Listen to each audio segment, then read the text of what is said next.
start. MTC. Unit 12 No Analysis. When the price of something fundamental drops greatly, the whole world can change. Consider light. Chances are you are reading this sentence under some kind of artificial light. Moreover, you probably never thought about whether using artificial light for reading was worth it. Light is so cheap that you use it without thinking. But in the early 1800s, it would have cost you 400 times what you are paying now for the same amount of light. 1800-400. At that price, you would notice the cost and would think twice before using artificial light to read a book. The drop in the price of light lit up the world. Not only did it turn night into day, but it allowed us to live and work in big buildings that natural light could not enter. Nearly nothing we have today would be possible if the cost of artificial light had not dropped to almost nothing. MTC. Good job. Let's start. MTC. Unit 12 No 01. Hunting can explain how humans developed reciprocal altruism and social exchange. Humans seem to be unique among primates in showing extensive reciprocal relationships that can last years, decades, or a lifetime. Meat from a large game animal comes in quantities that exceed what a single hunter and his immediate family could possibly consume. Furthermore, hunting success is highly variable. A hunter who is successful one week might fail the next. These conditions encourage food sharing from hunting. The costs to a hunter of giving away meat he cannot eat immediately are low because he cannot consume all the meat himself and leftovers will soon spoil. The benefits can be large, however, when those who are given his food return the generous favor later on when he has failed to get food for himself. In essence, hunters can store extra meat in the bodies of their friends and neighbors. MTC. Good job. Let's start. MTC. Unit 12 No 02. Detailed study over the past 2 or 3 decades is showing that the complex forms of natural systems are essential to their functioning. 2030. The attempt to straighten rivers and give them regular cross-sections is perhaps the most disastrous example of this form and function relationship. The natural river has a very irregular form, it curves a lot, spills across floodplains, and leaks into wetlands, giving it an ever-changing and incredibly complex shoreline. This allows the river to accommodate variations in water level and speed. Pushing the river into tidy geometry destroys functional capacity and results in disasters like the Mississippi floods of 1927 and 1993 and, more recently, the unnatural disaster of Hurricane Katrina. 1927-1993 Mississippi, Katrina. A $50 billion plan to let the river loose in Louisiana recognizes that the controlled Mississippi is washing away 24 square miles of that state annually. Louisiana. Let the river loose, 500 Mississippi 24. MTC. Good job. Let's start. MTC. Unit 12 No 03. Recent research suggests that evolving humans' relationship with dogs changed the structure of both species' brains.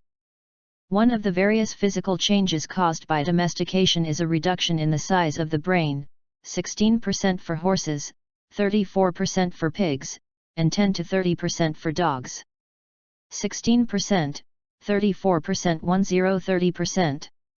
This is because once humans started to take care of these animals, they no longer needed various brain functions in order to survive. Animals who were fed and protected by humans did not need many of the skills required by their wild ancestors and lost the parts of the brain related to those capacities. A similar process occurred for humans, who seem to have been domesticated by wolves.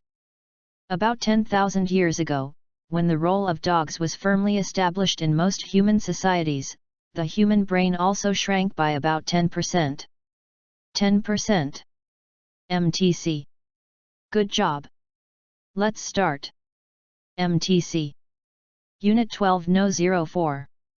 Social connections are so essential for our survival and well-being that we not only cooperate with others to build relationships, we also compete with others for friends. And often we do both at the same time. Take gossip. Through gossip, we bond with our friends, sharing interesting details. But at the same time, we are creating potential enemies in the targets of our gossip. Or consider rival holiday parties where people compete to see who will attend their party. We can even see this tension in social media as people compete for the most friends and followers. At the same time, competitive exclusion can also generate cooperation. High school social clubs and country clubs use this formula to great effect. It is through selective inclusion and exclusion that they produce loyalty and lasting social bonds. MTC. Good job. Let's start. MTC. Unit 12 No 05. The brain makes up just 2% of our body weight but uses 20% of our energy. 220. In newborns, it's no less than 65%. 65. That's partly why babies sleep all the time. Their growing brains exhaust them, and have a lot of body fat, to use as an energy reserve when needed. Our muscles use even more of our energy, about a quarter of the total, but we have a lot of muscle. 4-1. Actually, per unit of matter, the brain uses by far more energy than our other organs. That means that the brain is the most expensive of our organs. But it is also marvelously efficient. Our brains require only about 400 calories of energy a day, about the same as we get from a blueberry muffin. 400. Try running your laptop for 24 hours on a muffin and see how far you get. 24. MTC. Good job. Let's start. MTC. Unit 12 No 06. We often ignore small changes because they don't seem to matter very much in the moment. If you save a little money now, you're still not a millionaire. If you study Spanish for an hour tonight, you still haven't learned the language. We make a few changes, but the results never seem to come quickly, and so we slide back into our previous routines. The slow pace of transformation also makes it difficult to break a bad habit. If you eat an unhealthy meal today, the scale doesn't move much. A single decision is easy to ignore. But when we repeat small errors, day after day, by following poor decisions again and again, our small choices add up to bad results. Many missteps eventually lead to a problem. MTC. Good job. Let's start. MTC. Unit 12 No 07. Intellectual humility is admitting you are human and there are limits to the knowledge you have. It involves recognizing that you possess cognitive and personal biases, and that your brain tends to see things in such a way that your opinions and viewpoints are favored above others. It is being willing to work to overcome those biases in order to be more objective and make informed decisions. People who display intellectual humility are more likely to be receptive to learning from others who think differently than they do. They tend to be well liked and respected by others because they make it clear that they value what other people bring to the table. Intellectually humble people want to learn more and are open to finding information from a variety of sources. They are not interested in trying to appear or feel superior to others. MTC. Good job. Let's start. MTC. Unit 12 No 08. Technological development often forces change, and change is uncomfortable. This is one of the main reasons why technology is often resisted and why some perceive it as a threat. It is important to understand our natural hate of being uncomfortable when we consider the impact of technology on our lives. As a matter of fact, most of us prefer the path of least resistance. This tendency means that the true potential of new technologies may remain unrealized because, for many, starting something new is just too much of a struggle. Even our ideas about how new technology can enhance our lives may be limited by this natural desire for comfort. MTC. Good job. Let's start. MTC. Unit 12 No 09. School assignments have typically required that students work alone. This emphasis on individual productivity reflected an opinion that independence is a necessary factor for success. Having the ability to take care of oneself without depending on others was considered a requirement for everyone. Consequently, teachers in the past less often arranged group work or encouraged students to acquire teamwork skills. However, since the new millennium, businesses have experienced more global competition that requires improved productivity. This situation has led employers to insist that newcomers to the labor market provide evidence of traditional independence but also interdependence shown through teamwork skills. The challenge for educators is to ensure individual competence in basic skills while adding learning opportunities that can enable students to also perform well in teams. MTC. Good job. Let's start. MTC. Unit 12, Number 10. How does a leader make people feel important? First, by listening to them. Let them know you respect their thinking, and let them voice their opinions. As an added bonus, you might learn something. A friend of mine once told me about the CEO of a large company who told one of his managers, "There's nothing you could possibly tell me that I haven't already thought about before. Don't ever tell me what you think unless I ask you." Is that understood? Imagine the loss of self-esteem that manager must have felt. It must have discouraged him and negatively affected his performance.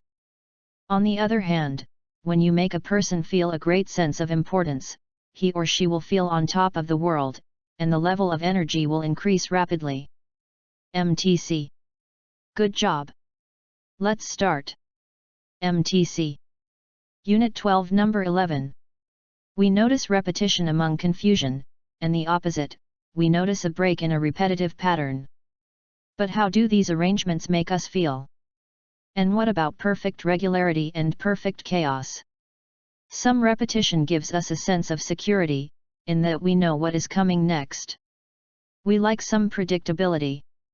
We arrange our lives in largely repetitive schedules. Randomness, in organization or in events, is more challenging and more frightening for most of us.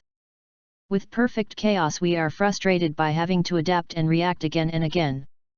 But perfect regularity is perhaps even more horrifying in its monotony than randomness is.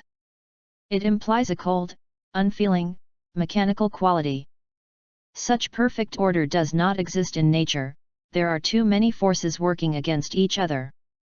Either extreme, therefore, feels threatening. MTC. Good job. Let's start. MTC. Unit 12, Number 12. People are innately inclined to look for causes of events, to form explanations and stories. That is one reason storytelling is such a persuasive medium. Stories resonate with our experiences and provide examples of new instances. From our experiences and the stories of others we tend to form generalizations about the way people behave and things work. We attribute causes to events, and as long as these cause and effect pairings make sense, we use them for understanding future events. Yet these causal attributions are often mistaken. Sometimes they implicate the wrong causes, and for some things that happen, there is no single cause. Rather, there is a complex chain of events that all contribute to the result. If any one of the events would not have occurred, the result would be different. But even when there is no single causal act, that doesn't stop people from assigning